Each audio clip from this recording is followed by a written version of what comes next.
ဒီကထမင်းဝါစာ3000ကို25ဦးစာအမှားရဲ့ဒါသူမှာထားတဲ့ပင်လယ်စာဟင်းပွဲတွေပေါ့နော်ဒါတွေပင်လယ်စာဟင်းပွဲလေးတွေကိုကျွန်တော်လာပြပေးတာပါဈေးကတော့ဒီကပဲပြလိုက်တော့မကုတ်အောင်ပဲကြည့်လိုက်တော့ဒီဟာတွေဘယ်လောက်လဲဆိုတော့စုစုပေါင်းဆက်ကြည့်လိုက်8သိန်းနဲ့မှ2000ခွဲဖို့ပါကဲဘာလေးလေးဆိုတော့ကျွန်တော်တစ်ချက်မိတ်ဆက်ပေးမယ်ငါးအနေပဲစားလိုက်မယ်ဒီမှာငါး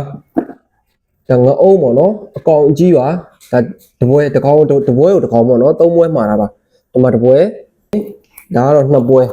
ဘမ်းမကန်တော့လို့ငါအုံးအကျော်ချိုချင်းပေါ့နော်ငုံကျော်ချိုချင်း5ကျော်ချိုချင်းပေါ့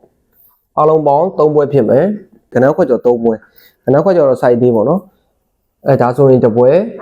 ဒီဘက်မှာက2ပွဲအားလုံးပေါင်းကနန်းခွက်ကျော်က3ပွဲပါ site သေးပေါ့နော်လူမီဖို့တော့ကကျတော့2ပွဲပေါင်ပစ္စည်းလေးကျွန်တော်ဘေးမှာပုံပြီးရဲဒါလက်လေးထည့်ပြီးတယ်ပေါ့ပြီးငါရခိုင်ချက်က2ပွဲပြီးငါရခိုင်ချက်ကလေးပေါ့နော်ပြီးငါရခိုင်ချက်2ပွဲနောက်ပြီးခရူးချစ်စက်2ပွဲခရူးချင်းစက်က2ပွဲပါမယ်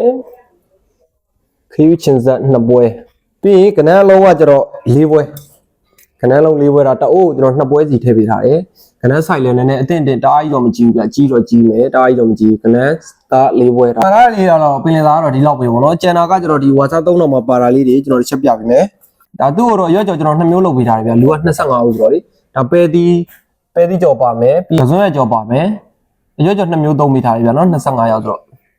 ကျန်တာကတော့ထမင်းက25ဦးရယ်ပြီးရင်အရေးတော့ပြီးရင်တို့စရာပေါ့နော်တို့စရာကတော့ကျွန်တော်ဖော်ဘူးလေးနဲ့ထည့်ပေးထားတယ်အရေးတော့တွေပါလေတိတ်တွေပါစီးထားပြီပေါ့နော်ထမင်းကကျွန်တော်25ရောက်ဆိုတော့ကျွန်တော်မပြတော့เนาะဒါအိုးကြီးနှလုံးသုံးမိထားတယ်အခုလိုမျိုးဟင်းပွဲလေးတွေအော်ဒါလေးတွေတင်မယ်ဆိုရင်ကျွန်တော်တရက်တော့ပုံကင်ကြိုတင်ပေးပါဘာဖြစ်လဲဆိုတော့ကျွန်တော်အော်ဒါလေးတွေတားများသွားရင်ကျွန်တော်လုပ်ပေးလို့မရတော့တာတွေရှိတယ်အဲဒါကြောင့်မို့ကျွန်တော်တရက်ကြိုပြီးတော့ဒါပုံကင်လေးတွေတင်ပေးပါပုံကင်တင်ဖုန်းနံပါတ်ကကျတော့ကျွန်တော်ရဲ့ဒီဘိုင်အောင်မှာကျွန်တော်ရဲ့ဖုန်းနံပါတ်လေးကိုချပေးထားတယ်အဲ့ဒီမှာဒီဟင်းပွဲမီနူးရဲ့ဈေးနှုန်းလေးတွေလည်းအစုံချပေးထားတဲ့ link လေးရှိတယ်ဟင်းပွဲဈေးနှုန်းလေးကိုလည်းအဲ့ link ထဲမှာအကုန်လုံးဝင်ကြည့်လို့ရပါတယ်အခုလိုမှာယူအားပေးတဲ့တယောက်ချင်းစင်တိုင်းကို comment shop ပေါ်နေပြီးတော့အထူးပဲကျေးဇူးတင်ရှိပါတယ်ခင်ဗျာ